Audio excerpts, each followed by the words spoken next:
Texas is proving to be one of the most dominant teams in college basketball.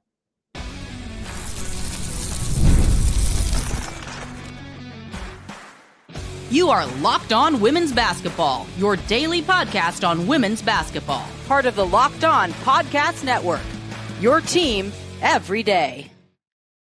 Hello, everyone. Happy Thanksgiving. Welcome to Locked On Women's Basketball. I'm Clea Butler. Joined alongside me is Sophia Jones. Today's episode is brought to you by FanDuel. Right now, new customers can bet just $5. And if your bet wins, you'll get $300 in bonus bets to use across the app. Head to FanDuel.com to get started. There was a very exciting matchup today between top 5 teams. We're going to get into the Phoenix Mercury's new look, as well as what we can expect from the FIBA AmeriCup that is getting started. But as I mentioned, Texas able to take down South Carolina 66-64 in what was an exciting yet at times slightly underwhelming game as well. Sophia, you called it in our last podcast that it wasn't going to be an incredibly high scoring game. We saw that especially in the first half, and in particular that second quarter where it seemed like there was just a lid on the basket for both teams. However, Texas, their defense, and Rori Harmon were able to get the job done. Yeah, every once in a while I make a little point here and there, and my point about it being a defensive physical game definitely reigned true. Both these teams got out to a pretty quick start in that first quarter. I was like, okay, maybe I was wrong, but then the pace just screeched to a halt in that second quarter, and that's when you really start to get the sense that Texas was getting in control of the game a bit more. When the pace can slow down, that plays into Texas's game. In their half-court offense, they're a little bit more patient and they allow some of their actions to play through. You will use a lot of pin downs, a lot of away action. So these off-ball screens that they just reverse until someone pops up open. It's usually a Madison Booker, or we saw Jordan Lee happen a lot, but that definitely played into Texas's game as opposed to South Carolina, where they want to speed up opponents. They want to use their athleticism and get out and go. So Texas was able to just, when they slowed down the game, that's when you really saw them take control. Then South Carolina came back, but down the stretch, and we were talking about this, it really felt like Texas just wanted it more. Absolutely. I mean, when you're coming off of a win against UCLA, to turn it around, not even a couple days later, the very next day to take down South Carolina, you're taking down the 2 and 3 seed as the number 4 seed. You might be a little bit hungry, or you're like, hey, they're both ranked above us. We need to get the job done, win the tournament. But you spoke a little bit about Madison Booker and Jordan Lee. Madison Booker, 16 points, 9 rebounds today. Jordan Lee, 19 points, 2 rebounds. But I mentioned Rori Harmon in particular, who had 6 points, 9 assists, and 4 rebounds, because she truly was the player to get it done. She also made history in this game. She is now Texas's new all-time assist leader. She finished with 9 assists today, which leads her to 777 career assists, which is now top Cammie Etheridge's 40-year-old total of 776 assists. That felt like a tongue twister saying all of those numbers, especially sevens. I'm from the Midwest, so I feel like I naturally have like a lisp when it comes to those things, but we're going to move on. But I think the sweetest part of what Rori Harmon said about all of that was being asked about, being able, what it means to her to now hold that record of having the most assists at Texas. She just said, yeah, that means my teammates are making a lot of shots, and that's great. This is who I do it for. Sophia, we were both talking about this. It has nothing to do with basketball, but she is just the most adorable girl ever. I am rooting for her. Really happy that she had this game. But aside of the assist that she also had a knockdown jumper that put them ahead, and South Carolina couldn't really respond even after getting to the free throw line a couple of times.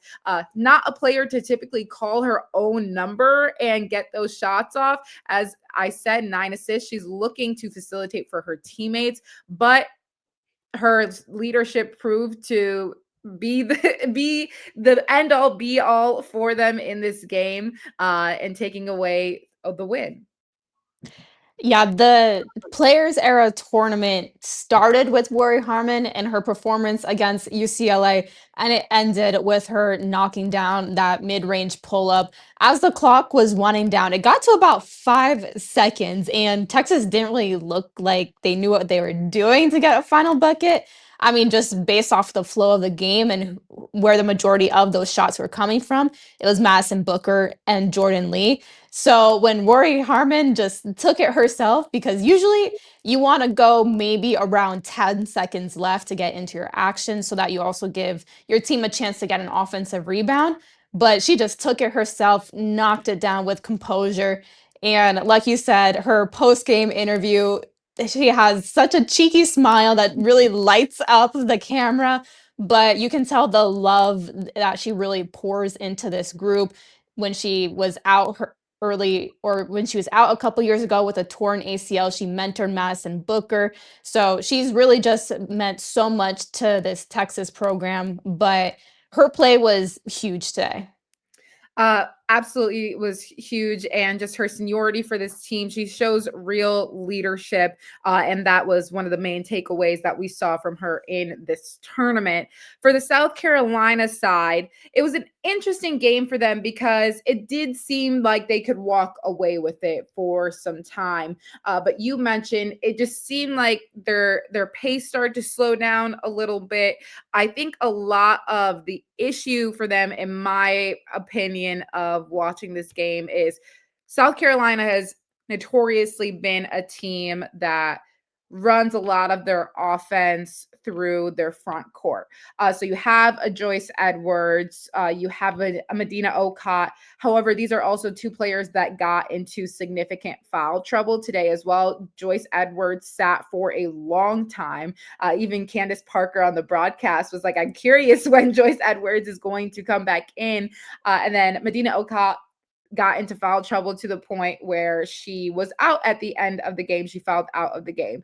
Joyce Edwards, 16 points, 3 assists, 4 rebounds. Medina Okot, 12 points, 1 assist, and 11 rebounds. You still have Tessa Johnson that had 13 points, Tanaya Latson that had 16. But when we're talking about that dominance on the front court, when you have one of them off at any given time, especially due to foul troubles, so being out for significant periods of the game, I don't believe that helped South Carolina, especially in some of their late game execution. Definitely. And I think you saw an immediate impact of, especially of Medina Alcott fouling out. She fouled out with 1:53 left in the game. And then immediately, Texas got an offensive rebound off of a missed free throw. And I know from the teams that I've been on in the past, if you miss a free throw line box out the next day in practice, that's a 17. So that's 17 touches sideline and back. Not a very fun scenario, but I mean, also in that situation, Justice Carlton, so many hustle and extra effort plays. I think she was really the X factor for the Longhorns today. But with South Carolina, when you when you only shoot 7 threes in a game and you're 2 of 7, you need to own the paint. Texas didn't shoot a high volume or make a high volume either, but they are able to mitigate that by having so many mid-range players in a Jordan Lee or Madison Booker. But South Carolina, they really were trying to score in the paint, and that's when they looked best. But it really slowed down, and again, just that half court defense or half court offense when they can't really get out and run and use their athleticism has stalled at various points throughout this season. But it felt like they took their foot off of the gas after it looked like they were about to run away with the game at the beginning of the fourth quarter. And then those missed free throws at the end of the game were huge. They kept leaving the door open for Texas essentially to just take the game, and that's exactly what they did. Big picture wise for both of these teams, obviously two teams within the SEC who've already met 5 times within this calendar year will meet again in January. Excited to see what that matchup could possibly look like. But this means that Texas could look like a real possible front runner for the SEC title, who fell short to South Carolina.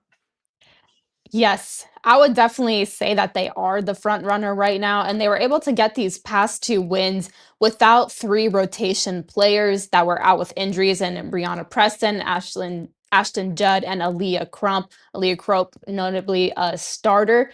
So definitely a good momentum booster for Texas to be able to get this win, and I think it puts South Carolina on notice. But I will say it is a little jarring within the modern landscape of basketball for both teams to go combined 3 of 13 from three-pointers this game. And as solid as both of these teams look, I do wonder when you're looking long term and who that top dog in women's college basketball is, it's UConn. Threes are worth more than twos, so I would like to see that area of both their games develop a little bit more before they get to some of those matchups.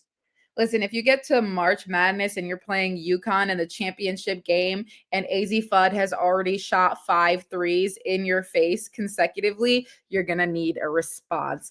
So hopefully, offensively, both of these teams can start to shoot from the perimeter a little bit more consistently. But for now, we're going to get into some of the 3v3 action, mixing things up for the FIBA AmeriCup.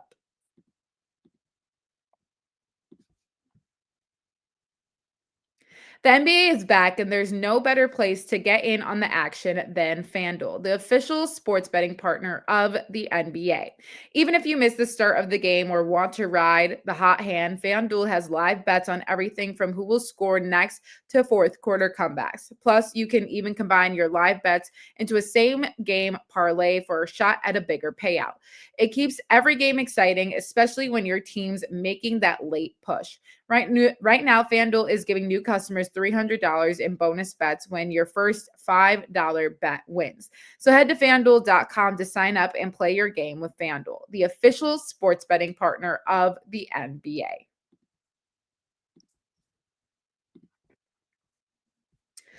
What can we expect from the USA basketball team at FIBA 3v3 AmeriCup? So it's actually starting now and will run through Sunday in Leon, Mexico. The Americans won the inaugural event back in 2021, then again over Brazil in dramatic fashion in 2023, but fell to Canada by 1 point in overtime last year. As a reminder, this team is full of WNBA players: Shakira Austin, Veronica Byrne, Alicia Gray, and Naz Hillman, who all compose this team. And their coach, Batastini, said that I really like our team. It's a really talented group of players, all with WNBA experience. I think we have the right combination of 3-point shooters, rebounders, defenders, and pure scorers that will give us a good chance to bring home the gold again. Remember, this is a coach that really loves the fundamentals of basketball. So that's why she is really honed in on those particular skills. However, I do believe all of these players that they've chosen really exemplify every single category of that. So, Sophia, what do you think we can expect from this team as they head into gameplay? Well, when you talk about being exemplars of the fundamentals, I also think about being that coming into effect on both ends of the floor. So when you have players like Shakira Austin, Veronica Burton, Alicia Gray, and Naz Hillman, they are all players that can defend. And that is almost even more highlighted, or it is more highlighted in 3-on-3 basketball because you have got to be able to defend one-on-one. You are on an island. You're not going to have backside help all the time or someone in the gap stunting. So you need to be able to own your yard essentially. And I see all of those players being able to do that. But looking between Shakira and Austin and Alicia Gray, they both have unrivaled experience. Veronica Burton and Naz Hillman, they have international 3-on-3 experience as well with some Team USA's, and they will be featured in Unrivaled this upcoming season as well. But I just like how I think that they can all gel, especially when you're looking at, again, those fundamentals. Me having when I worked with the Valkyries this past season, I know Veronica, she is one of the epitomes of a player that doesn't get too high or too low and really adds so much value through her leadership, again, on both ends of the floor. So I can see her definitely stepping up and being extremely vocal. Same thing, I think, when you want a player that is going to go get a bucket, I will lean towards Alicia Gray. She's just got that shiftiness to her game. I mean, she has a 3-point shot, can score all three levels, great height as well. But I think this team is definitely looking pretty balanced. Got some great size all throughout. When you mention Alicia Gray and saying that she has great height, it literally makes me go back to the time at Unrivaled where she needed to make it known that she is 6 feet tall, not 5'11".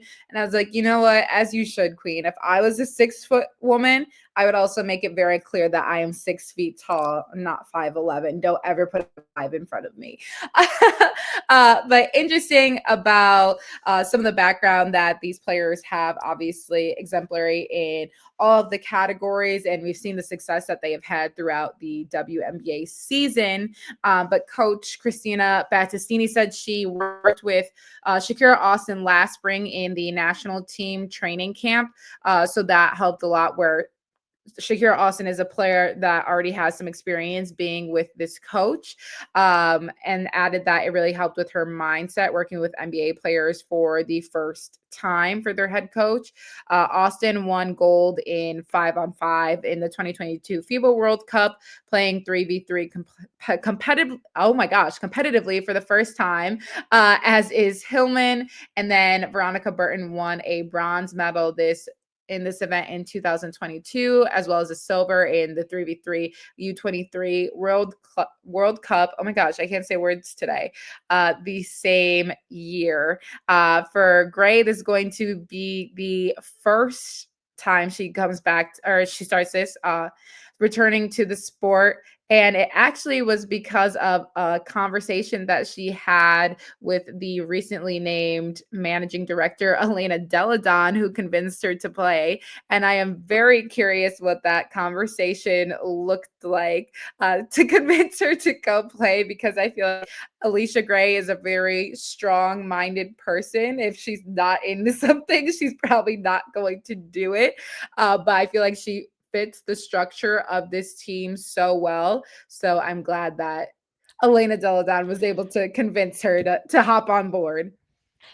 Yeah, and for as much as Alicia Gray is a strong-minded person, I think if Elena Deladon is giving out any kind of advice or suggestions, it's gonna be my initial reaction to just listen to her.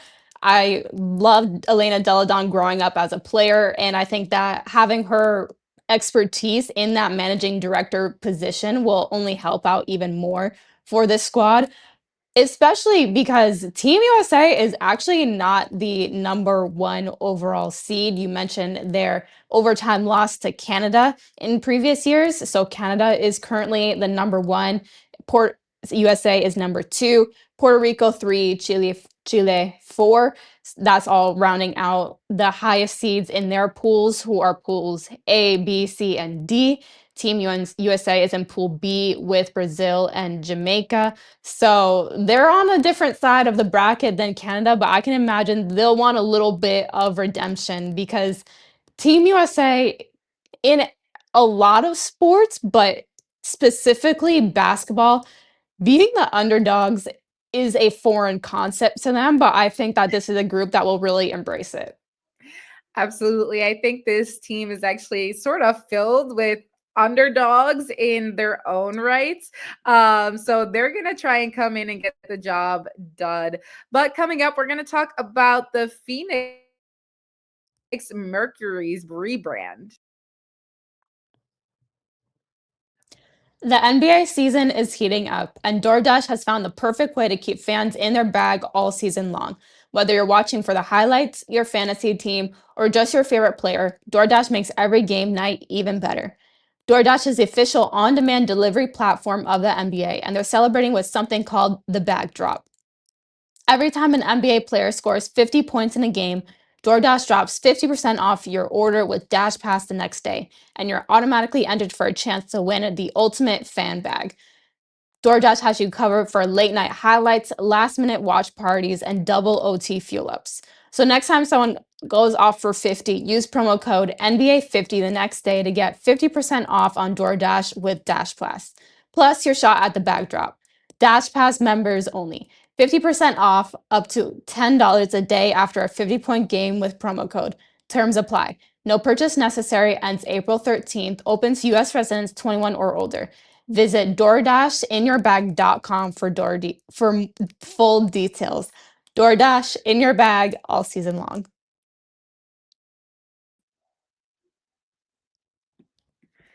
So the season has come and passed, but the Phoenix Mercury felt like they needed a fresh new look coming into the 2026 season.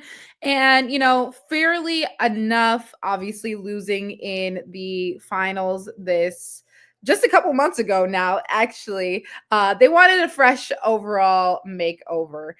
So this is their first ever full rebrand, a project that's been years in the making, that wants to celebrate 3 decades of history with a visual identity designed for the future. So the rollout has arrived in the Mercury's 30th season, which will begin in 2026.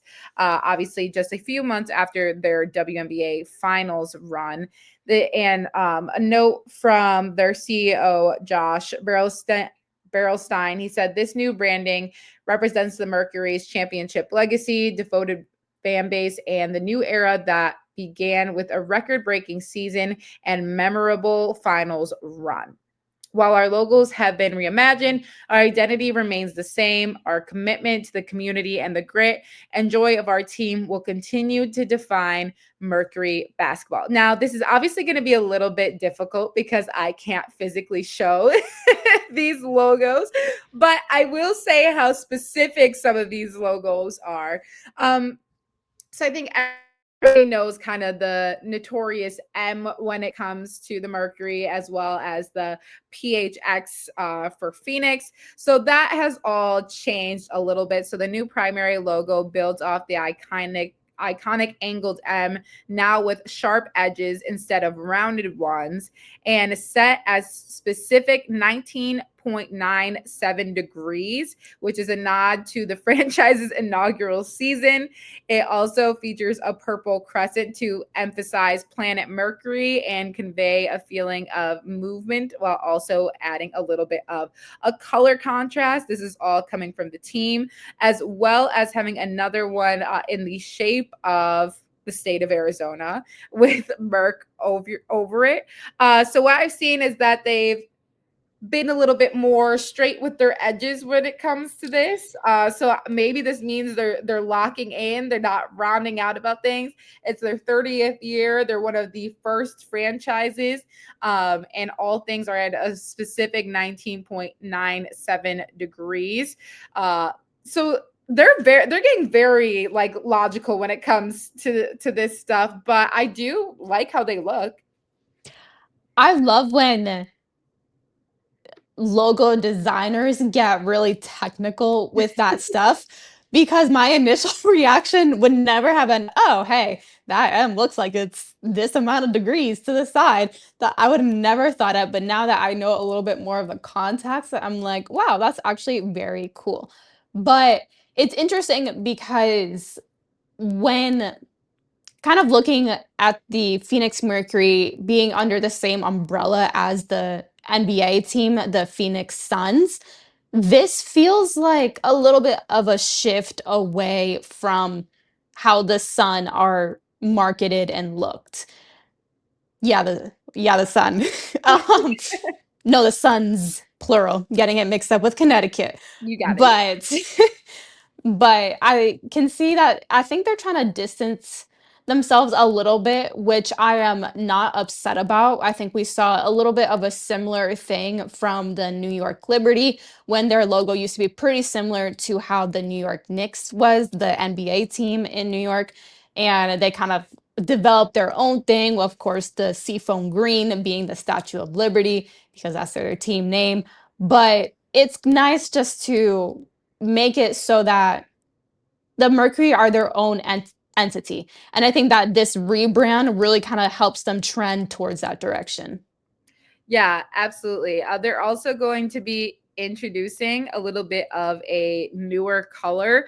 So they'll still have the classic white and purple jerseys, but now they're going to include a lighter purple, which is referred to as psychic purple.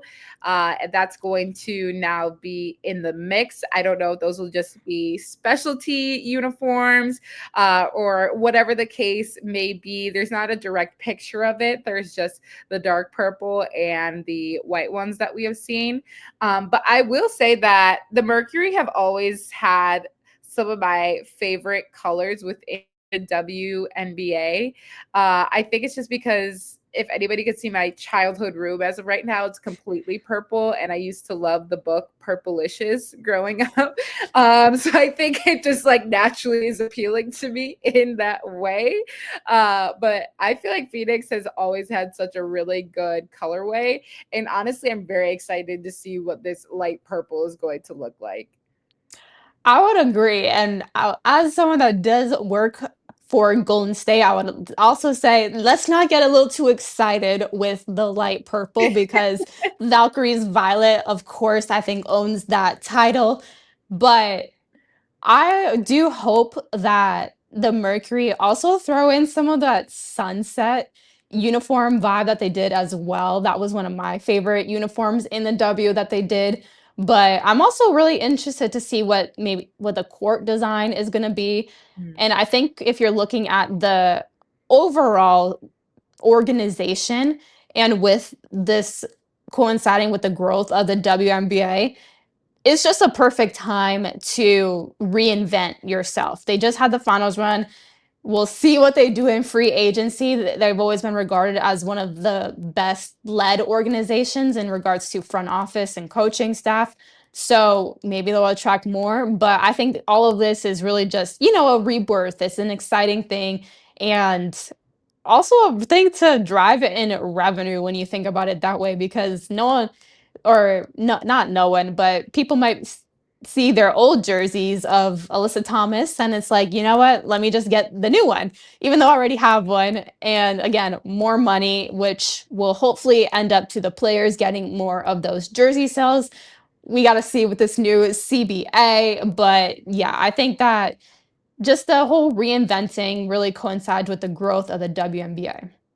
I mean, who doesn't want a re-up? And obviously, as you mentioned with the Valkyries, purple is doing really well. The Valkyries always had sold out games, one of the highest revenue sales out of any of the WNBA teams. So clearly, purple is working. Everyone just feed into purple. That is the main takeaway from this.